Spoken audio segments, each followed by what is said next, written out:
The contract by Jean de La Fontaine. The husband's dire misshapen silly maid, in every age have proved the fable's aid. Virtue's subject never will be dry, 'tis inexhaustible, you may rely. No man's exempt from evils such as these, who thinks himself secure by little sees. One laughs at sly intrudes, who, ere 'tis long, may in his turn be sneered at by the throng. With such his studies to be cast down, appears rank nonsense worthy flaws crown. He whose adventures I am wont to write, in his mischevance found what gave delight. A certain citizen, with fortune large, when settled with a handsome wife in charge, and long attendant for the marriage fruit, the lady soon put matters beyond dispute. Produced a girl at first and when a boy, to fill the expectant parent's breast with joy.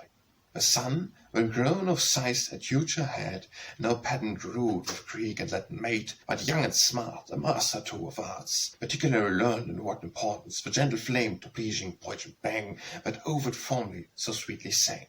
Some knowledge of good company he'd got, a charming voice and manner were his lot, and if we may disclose the mystic truth, 'twas Cupid to preceptor made the youth. He with the brother solely took a place, where better he the sister's charms might trace. And under this disgust he fully gained what he desired, to well his part be find. An able master or lover true, to teach a sight whichever was in view, so fruitfully he could attention get, success alike, and everything he met. In little time the boy could construe well the odes of Horace, Virgil's fable tell, and she whose beauty caught the tutor's eyes, a perfect mistress, god of having sights. So oft she practised what the master taught, her stomach feble grew whatever was sought. And strange suspicion of her case arose, which time at length was striving to disclose. Most terrible the farmer raked and swore, our learned master, frightened, left the door. The lady wished to take the youth for life, and spark desire to make the girl his wife. Both had the hymnal not in view, and mutual soft affection fondly knew. At present love is little more than name, and met more than gold the only aim. The bell was rich, while he had nothing got. For him 'twas great, for her a narrow lot.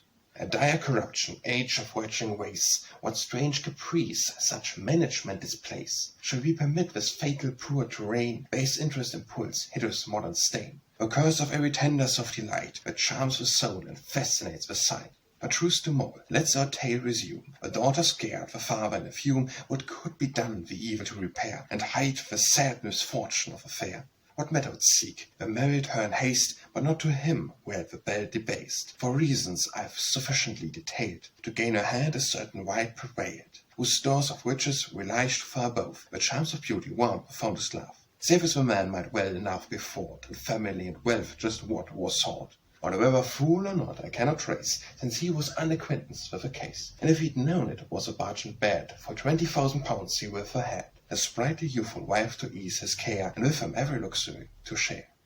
How many tempt by the golden oar, have taken wives whose lips we know before, and this good man the lady just believed, so truly were she managed and deceived. But when 4 months had passed, the fair one showed how very much she to her lessons owed. A little girl arrived, the husband's start, cried he, what father of a child declared. The time's too short, 4 months I'm taken in, a family should not so soon begin. Away he to the lady's father flew, and of his shame a hard picture drew. Proposed to be divorced, much rage disclosed. The parent smiled and said, "Pray be composed, speak not so loud, we may be overheard. And privacy is much to be preferred. A son-in-law like you I once appeared. A similar misfortune justly feared. Complaint I made, and mentioned the divorce of fate and wage in ordinary course. The father of my wife, who's known no more, hath guarded so the loss I oft deplore. A prudent honest man as any wrong, to calm my mind, a nice specific found.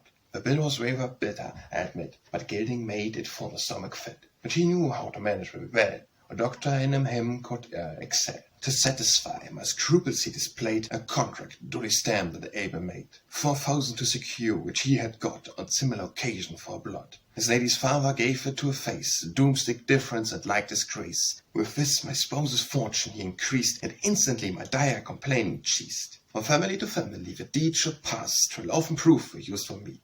I kept it for the purpose, do the same. Your daughter, married, may have equal blame. On with the son-in-law the bond received, and with a bow departured must, relieved. May heaven preserve from trouble those who find a cheaper rate to be consoled inclined.